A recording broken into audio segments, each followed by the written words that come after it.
Lydia's arrival was announced by a clear voice as the door swung open. Hearing her name uttered by Quinn, I froze, wondering who could be there.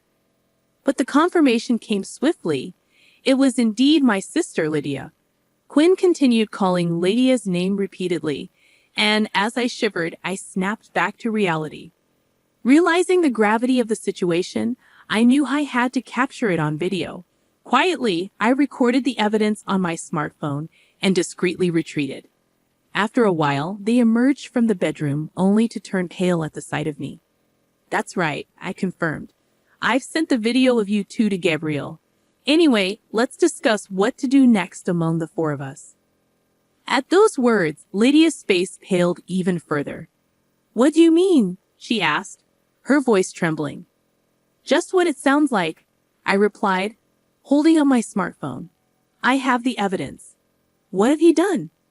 My sister's frantic reaction was immediate, and then she lunged at me. "My name is Lenny, a 45-year-old housewife with twin boys in the 6th grade. Twins run in our family, including myself and my twin sister Lydia. Despite being identical twins, our relationship was more rivalry than sisterhood. From childhood, I was always compared to Lydia, who was perceived as cute and affable while I remained shy and reserved. This dynamic fueled my deep admiration for Lydia, but she seemed indifferent to me, often manipulating situations to her advantage. Throughout our childhood, Lydia always took the lead while I was left with unwanted roles. Whether it was in games or school plays, her influence overshadowed me. Despite my efforts, Lydia's manipulation persisted, reaching a breaking point when she tried to dictate my choice of high school. Standing up to her for the first time, I chose my own path, leading to a physical altercation that revealed Lydia's true feelings towards me. Despite the turmoil, I persevered in my studies, eventually achieving my goals independently. As an adult, I found solace in my career and met my husband, Quinby. Our shared background brought us together, and when he asked me out, it felt like a dream come true. "I actually like you, Lenny. I'd be happy if you'd go out with me." Hearing those words filled me with incredible happiness. I had feelings for Quimby as well, but I had never found the courage to openly admit such feelings. Unlike my sister Lydia, who exuded charm effortlessly, I lacked experience in matters of love from my school days. To believe that Quimby reciprocated my feelings was almost surreal. "I'd be happy to, thank you," I replied, feeling overjoyed at the prospect of being in a relationship for the first time. Since we started dating, I devoted myself to making Quimby happy, preparing meals and lunch boxes for him. Quimby began visiting my apartment more frequently, and it felt like we were almost living together. "Lenny, I'll cook dinner tonight," he'd say, but it wasn't just me catering to his needs. Quimby was equally cooperative with household chores, and doing tasks together felt enjoyable. It made me believe that we could make a great married couple. 3 years into our relationship, we decided to get married, a decision that filled me with immense joy. However, there was one concern nagging at me. "You're a twin, right?" "I'd like to meet your sister," Quimby brought it up casually. Over the 3 years we'd been together, I hadn't introduced him to Lydia. Since our fallout in middle school, a deep rift had existed between us. But if we were to get married, introducing them was inevitable. When I finally mustered the courage to call Lydia after a long time, she seemed taken aback by the news of my impending marriage. She was busy, as usual, but reluctantly agreed to meet Quimby. Lydia hadn't changed since our childhood, still as condescending as ever. It fell upon me to be the mature one and humble myself. We arranged to meet at a restaurant, but Lydia, true to form, arrived late, dressed ostentatiously for the occasion. Despite our parents' efforts to smooth things over, Lydia continued with her abrasive behavior, bombarding Quimby with rude remarks. By the end of the meal, I was exhausted, but Lydia's comments lingered. As we left the restaurant, Quimby remarked, "Lydia's quite the character, huh? The opposite of you, Lenny."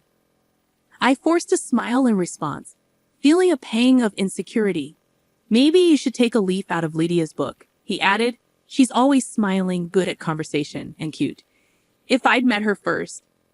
I was taken aback by Quimby's comment. I had confided in him about my discomfort with Lydia, so his words were deeply shocking. Why did you marry Lydia then? She even said you were handsome. I snapped back, feeling hurt by his jest. He quickly apologized, realizing his mistake. Sorry, it was just a joke. I'm glad I met you, Lenny. I don't have any special feelings for Lydia. Still reeling from his words, I couldn't dismiss the unease gnawing at me. Then you shouldn't say things that praise Lydia and put me down. It was a joke, Quimby apologized, but the shock lingered. I wasn't going to call off our engagement over something like this, but I hoped he understood. Quimby continued, but Lydia is a nice girl. It's not good to be jealous of your sister. Let's all get along as a family. Now we're adults, things are different than they were. Despite my reservations, I nodded along. I wanted Quimby to be on my side, not trying to bring me closer to Lydia. But arguing seemed too troublesome to pursue. A few days later, a message from Lydia sent shivers down my spine. Isn't Quimby too good for you? Should I take him off your hands? Her words were chilling. I immediately replied, What are you talking about? She called, laughing. Just what I said. It's unbelievable someone as dull as you will get married before me. I couldn't bear the thought of Quimby being treated like an object to be passed around between us twins. I confronted Lydia, yelling back at her. I told Quimby about it, warning him to be careful around Lydia. But he seemed to take it lightly, brushing off my concerns. It's nice to be liked that much. Don't worry, Lydia's not serious, he said, laughing it off. But I couldn't shake off the feeling that Quimby had changed after meeting Lydia. Despite his reassurances, I couldn't fully trust him. As years went by, Lydia's spiteful messages continued, but I chose to ignore them.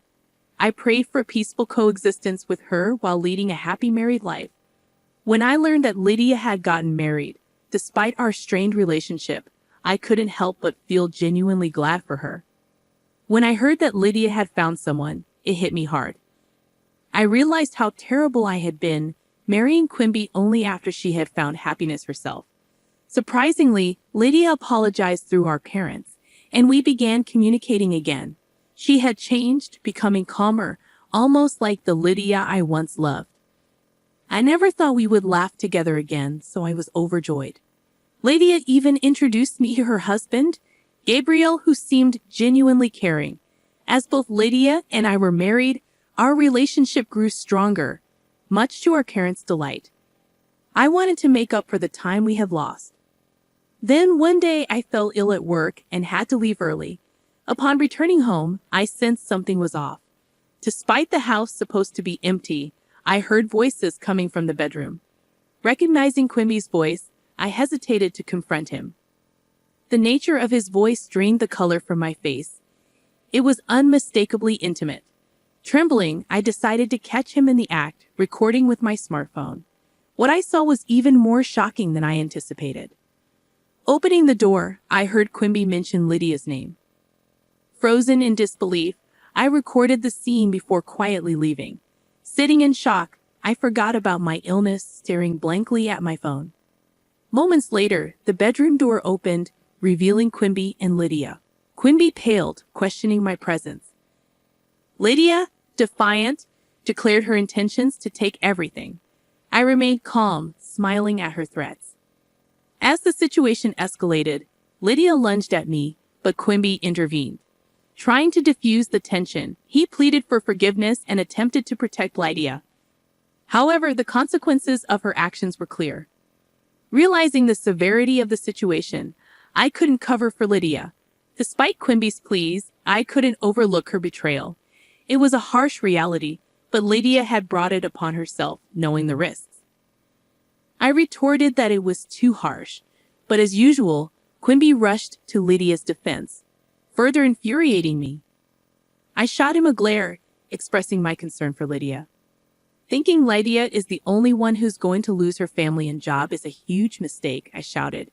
Quimby flinched at my outburst, breaking out in a cold sweat as if suddenly coming to his senses. Realizing the gravity of my words, I informed Quimby that I had also sent the video to the company's main email address. including his department and name. His expression turned to one of despair as Gabriel's call ended. I kicked them out and called Gabriel to explain. Sorry to disturb you at work, but it's about the video, right? Gabriel's gentle voice confirmed. I apologized, explaining that I had been asked to gather evidence due to suspicions about Lydia's behavior. Gabriel revealed that he had consulted me because he felt something was off with Lydia. Despite my shock, I managed to film calmly, ensuring evidence of Quimby's infidelity. Gabriel expressed gratitude for capturing the evidence, admitting that he had sensed something wrong with Lydia. He reassured me, saying it was shocking enough to discover an affair, let alone with one's own sister. We agreed to talk another time, and I hung up, tears flowing endlessly. For the sake of my sons and my own future, I knew I had to be strong. That evening, when Quimby came home, I questioned him about Lydia. His response, snapping back at me and blaming me for his predicament, only solidified my resolve. Crying over a man like him was a waste of time. There's nothing to be done. Do as you please. You understand the situation, right? If we divorce. I firmly stated that I would be taking the kids. Quimby's feeble attempt to use our sons as leverage was pathetic, and I didn't hesitate to call him out on it. Stop being ridiculous. Divorce is inevitable, I told him bluntly. It seemed he still didn't grasp the severity of his actions, especially considering the probable loss of his job due to his adultery during work hours. His cluelessness only made him appear more foolish to me. As Quimby pleaded with me to consider starting over and forgive his infidelity, I questioned him about Gabriel's concerns regarding Lydia's behavior over the past few months. His weak response confirmed my suspicions. It wasn't just a one-time affair. Dropping the subject, I informed my sons about Quimby's infidelity the next day.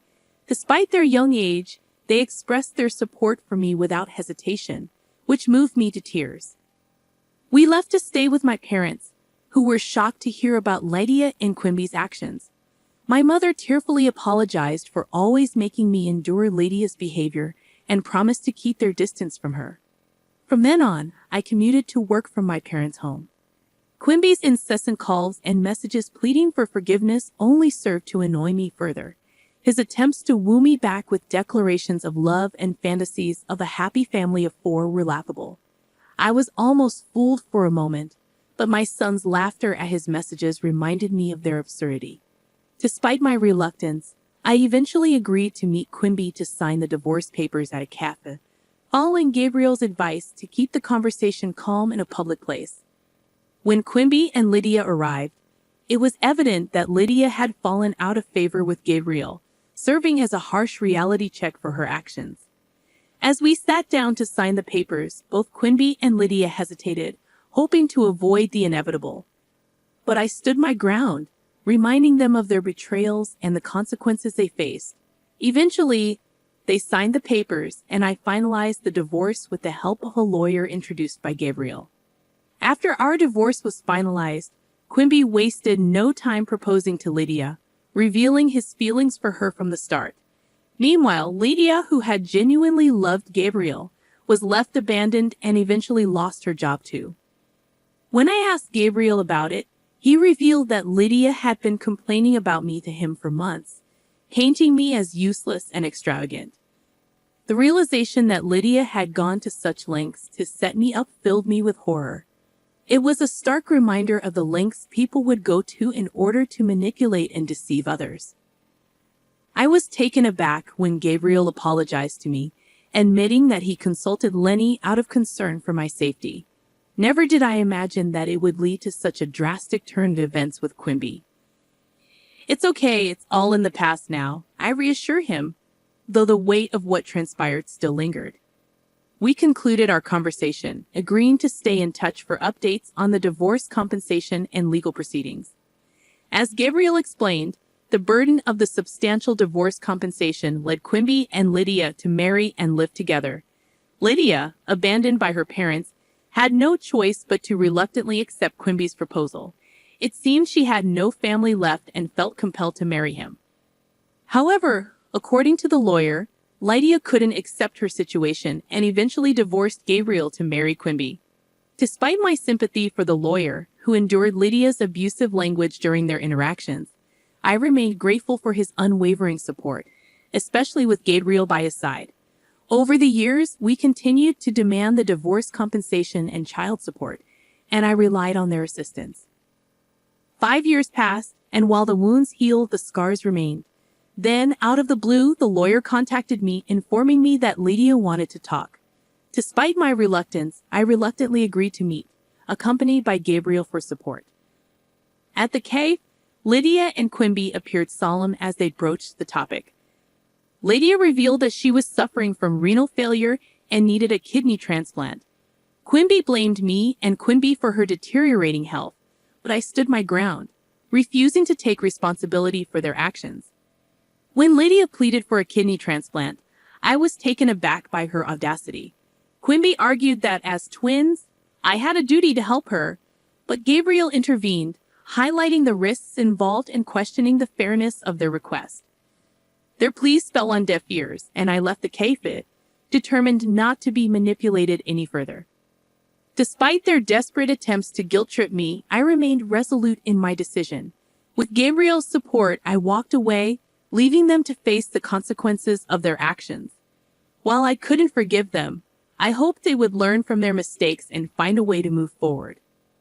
As I continued to live happily with my family, I kept in touch with Gabriel, who had become a trusted confidant. While he harbored feelings for me, I wasn't ready to reciprocate them just yet. For now, I focused on my sons and their well-being, knowing that someday I would find the courage to pursue my own happiness once again.